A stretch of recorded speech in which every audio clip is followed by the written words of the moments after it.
don't tell anyone about this. We're not supposed to swim while out on official business, health and safety, you know? It's way too hot today. It's the most unfortunate thing about being an entomologist. Inverts love the hot and humid.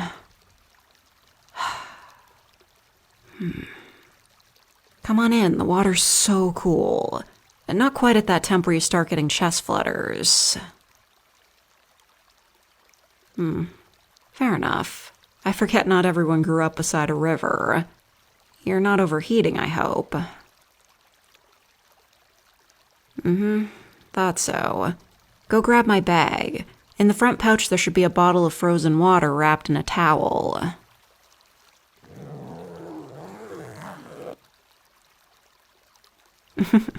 Yep, I bring one on every field trip. Nothing worse than trekking for hours under the hot sun and only having warm water to drink. It should be partially melted by now. Sweet, chuck it here when you're done.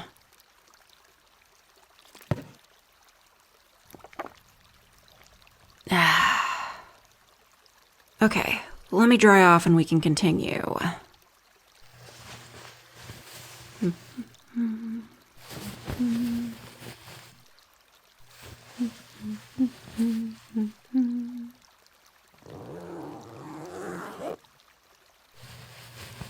Yep. Right, off we go. The stream constricts further down, and there's some big old stones we can use to cross easily. They're a bit slippery, so mind your footing.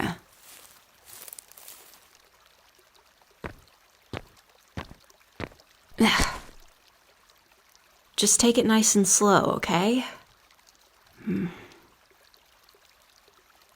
There we go. Okay, so about 100 meters east of the stream is a tree fern grove. It's not on an official path, but it's reasonably easy going, and I've marked the path with marker tape. Make sure you can see pink tape hanging at standard breast height at all times, and you'll be fine. If we get separated, just wait by one of the markers and I'll come to you, okay? Good. Otherwise, just follow me, okay? No worries. You'll be fine.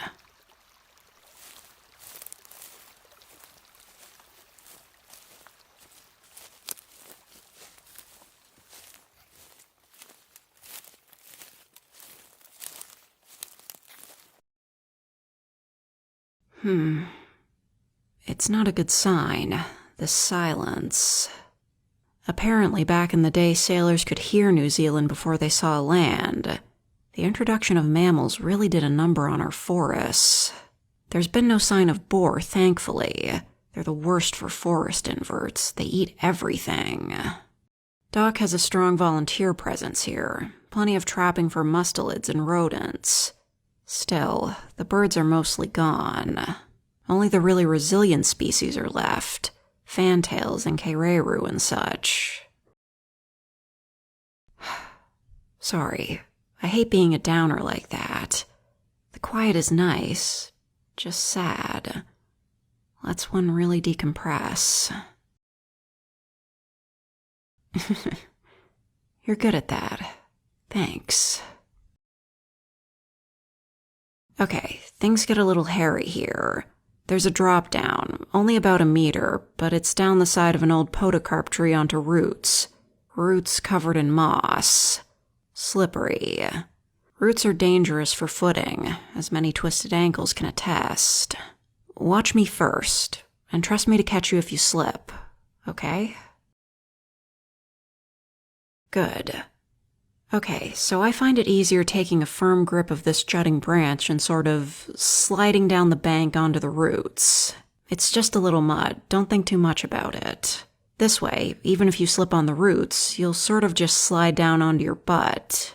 Don't just jump down, your ankles will roll and you'll face plant. Painful and dangerous. Some minor scrapes are infinitely better than any joint damage and a concussion.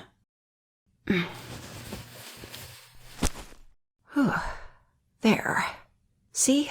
Easy as. There we are. Don't worry, I have you. Calm down, you're fine. Okay, that's the scariest thing you'll have to do today. Good as new. You okay? You let me know if this is getting a little much. If you're sure. It's a lot easier getting back up. Just bear with me a little longer.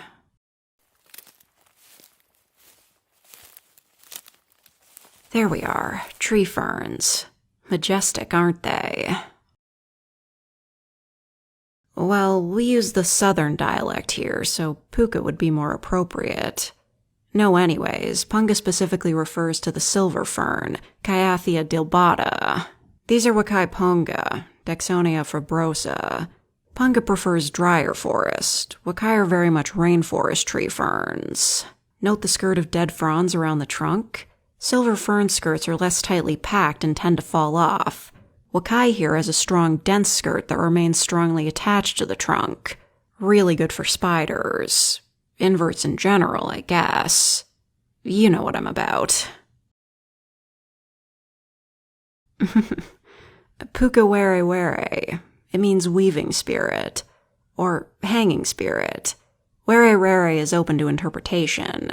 Puka, or punga up north, means spirit. No, I'm glad you asked.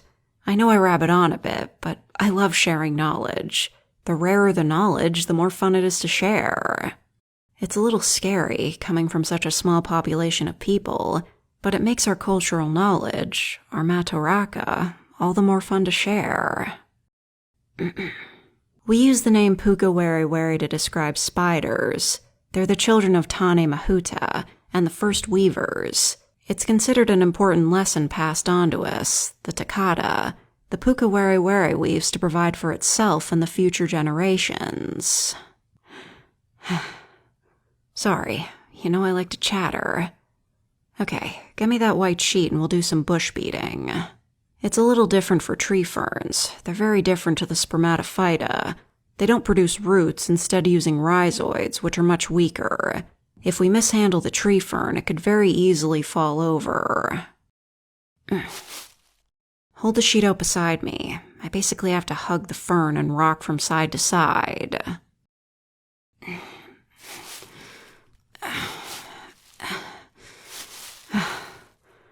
Okay, anything exciting fall out?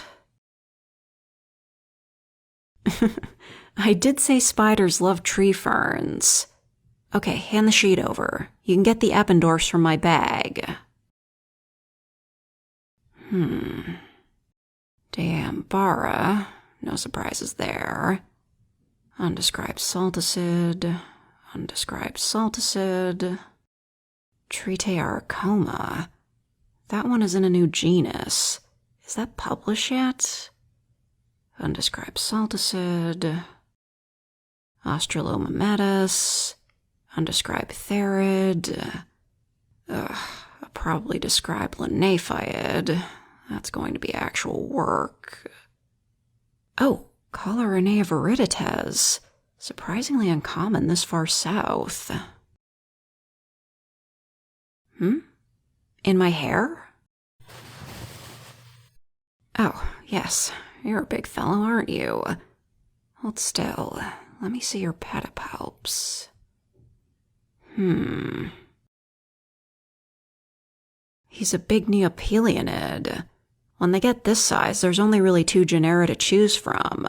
Forsteroff's phallus and Pantos phallus. You can only really tell them apart by the patella on the pedipalps. If there's a little projection on the patella, he's Forsteros phallus. If not, Pantos phallus. Shh. Calm down, little fella. I'm not gonna hurt you. There we are. Definitely Forsteros phallus. Hey, can you take some notes for me? Cheers. Okay, apophysis on pedipalpa patella. I know I already said that. Write it down anyways. Never know who needs this data later, right? Okay, chelicerol finger unbowed, relatively straight. So most likely an adult male Fosterops phallus marplesi. I'll hold him. Could you take some photos with my phone? Thanks, it's in my left pocket.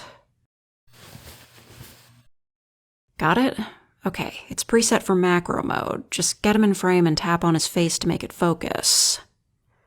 Quickly now, he's getting restless. Nice shot.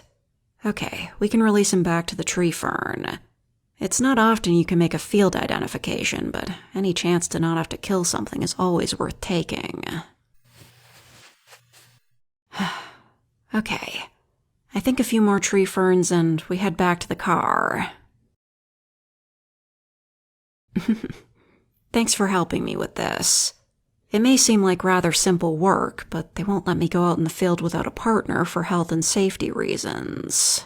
Plus, it's really hard to bushbeat and hold the sheet at the same time. Let's get back to it then.